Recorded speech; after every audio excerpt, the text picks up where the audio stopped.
Hi, this is Maggie from Design Code Debug Repeat. Welcome to the channel. If you're here because you want to learn to program in Java, you're in the right place. This is the 6th video in the Introductory Programming in Java full course.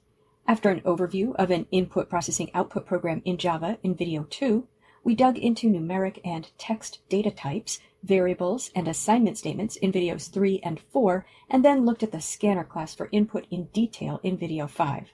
In this video, we'll focus on getting our output formatted the way we want using printf and String.format. Let's get right into it.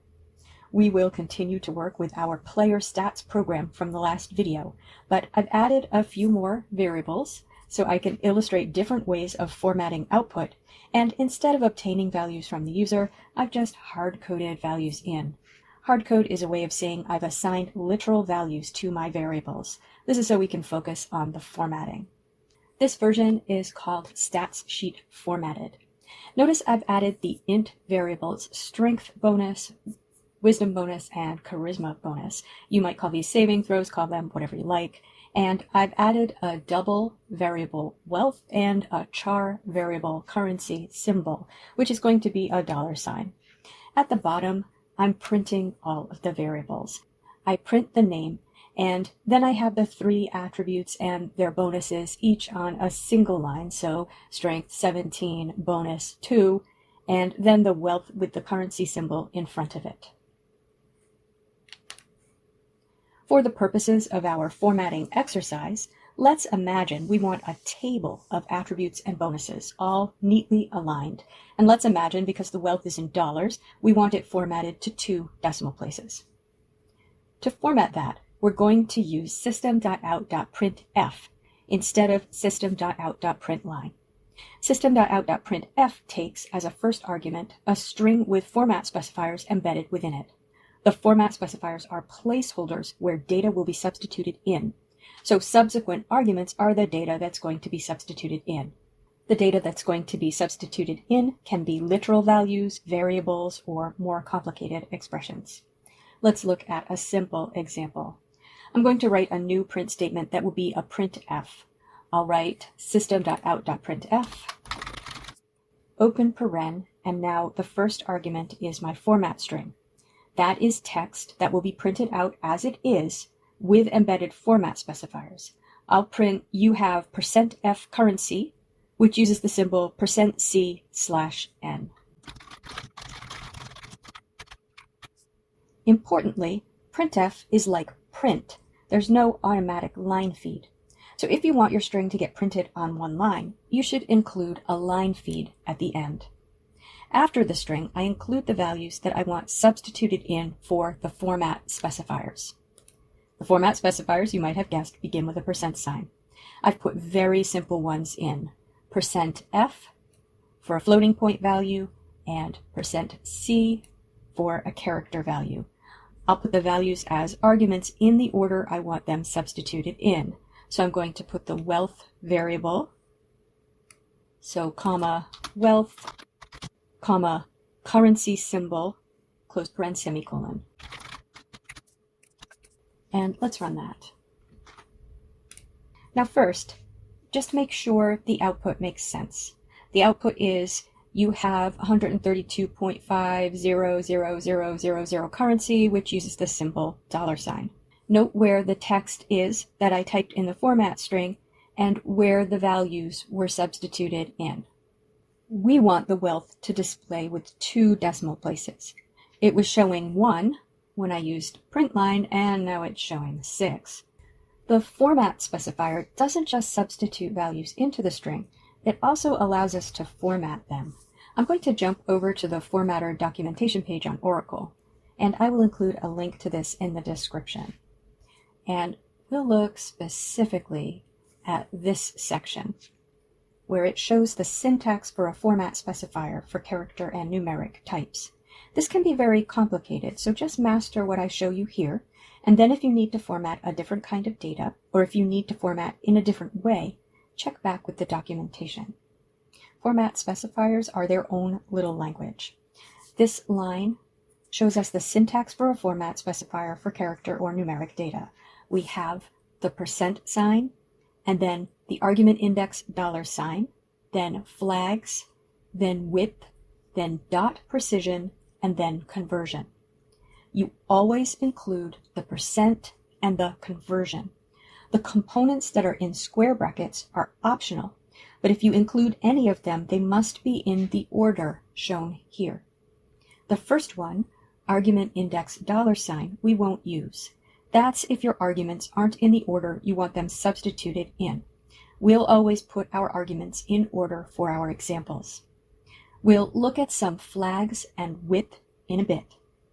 The dot precision will allow us to specify the number of decimal places for our floating point number. Note that it's placed between the percent and the conversion. The conversion is the letter F. You can see a list of conversions here.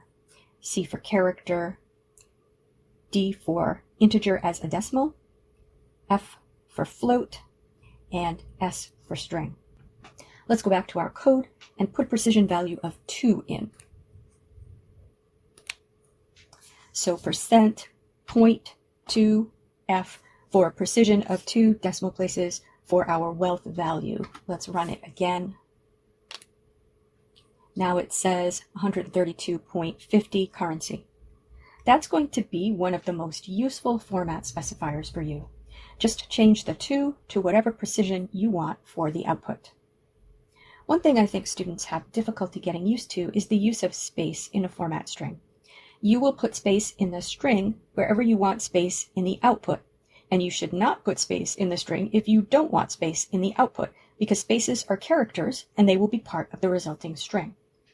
Let's change our wealth print line statement to a printf.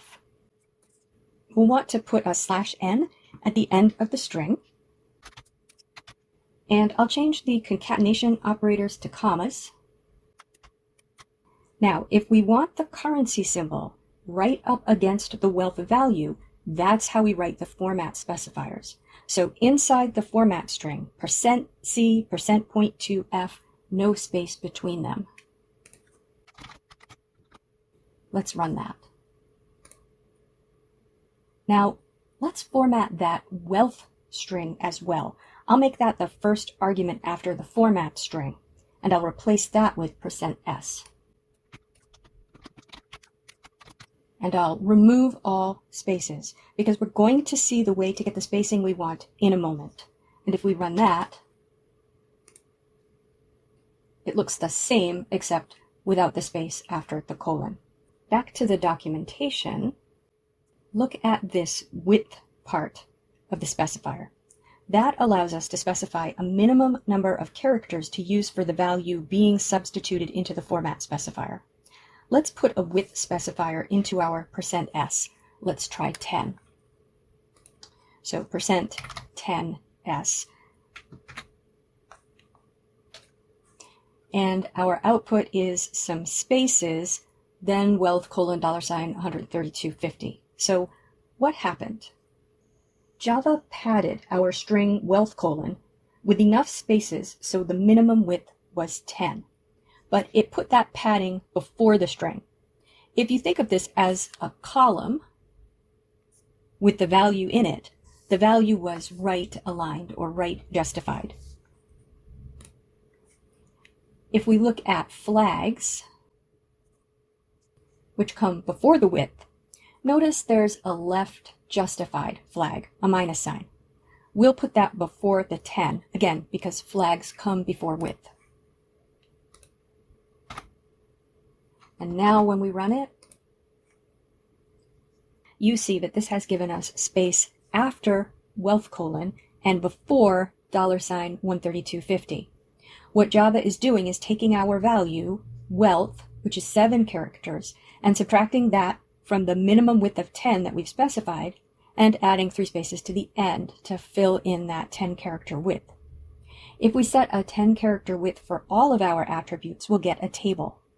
Let's do that, and then talk about why we do this instead of padding with spaces ourselves or using a tab. So I'll change all of the print line statements to printf, put in a /n at the end of the format string, and switch the format strings to %-10s, %d for strength, wisdom, and charisma, and %-10s for name. I'm going to remove the bonus part for now, but I'll add that back later as another column.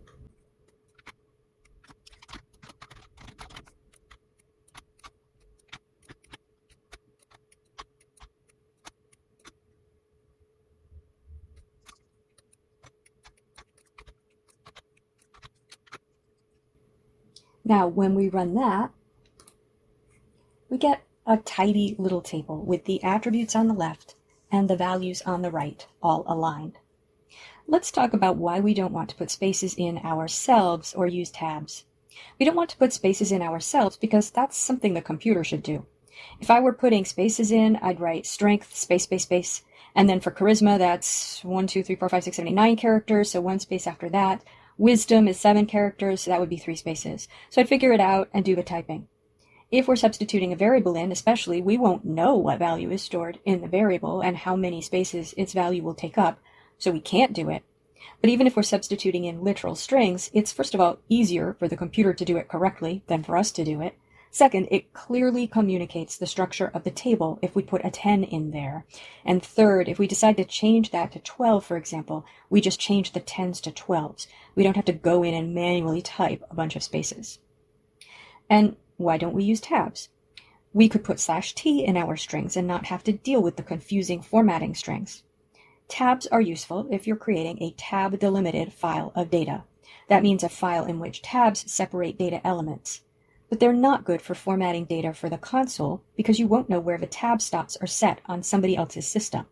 So you might get the output looking right with some number of tabs per line for your console, but then if you run it at the command line or give it to somebody else to run, or if your values change, if those tab stops are set differently or the values are a different width, your output won't line up. Now, the spaces, it's important to note, will only look good in a monospace font like Consolis, the one that's in the console here, or Courier New, for example. So if you copy-paste this output and use a non-monospace font, it also won't look right. Still, this is the appropriate way to format output for the console. Okay, now, given what you know, can you figure out how to make this into a 3-column table? One with the name of the characteristic, the value of the characteristic, and then the bonus. It uses what we've already covered here. See if you can do it. How'd you do? Here's what I did. I moved the wealth up under the name, and then put in a blank line with /n before putting in a little table header. Attribute value bonus.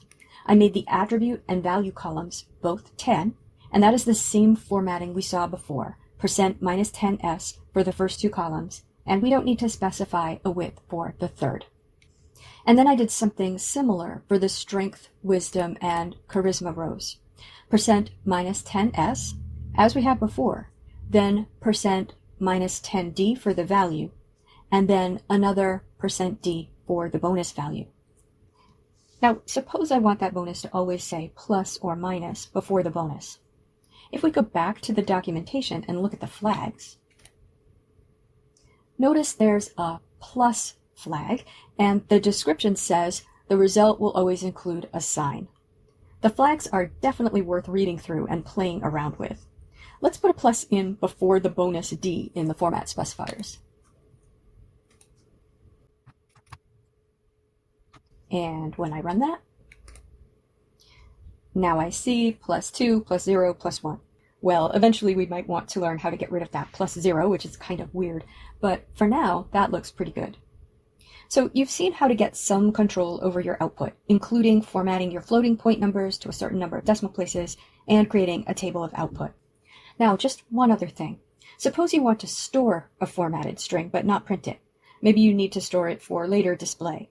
You can use the String.format method, which works just like printf, but it returns a string rather than printing it. I'm going to add a variable formatted wealth of type string, and then I'll write formatted wealth equals string.format. That's uppercase S in string, remember, and I'll just grab the arguments to printf for wealth and paste it in. So let's pretend we want that whole thing just to illustrate that the way we specify that formatting is exactly the same. And that's on the right side of an assignment statement. I'm assigning the result to the variable formatted wealth. And below printing the wealth, I'll just write system out println formatted wealth so we can see what that string looks like. And when I run it, it prints the wealth string twice. String.format gives us the exact same string as the printf arguments did. This might be useful if you're displaying a formatted string in multiple places in your program. You might only want to format that string once in case the formatting requirements change. You will also see, as we learn more, that it will be very useful in methods and object-oriented programming. I've got an auto-graded exercise in the description of this video to help you practice with this. Click on the link and you'll go to an exercise that allows you to practice with this exact code. If you get stuck, come back and watch the video. I'll also upload the code to my GitHub repository, and there will be a link in the description. The best practice will be to write this program from scratch in Eclipse and then make some changes to it. Change the column width of the table. Change the number of decimals displayed in the wealth value. Play with some of the other flags, and if you get ambitious, read through the whole formatter documentation page. There's a lot more you can do. When you're feeling confident with formatting output, come back for more with the next video. As always, have fun and keep coding.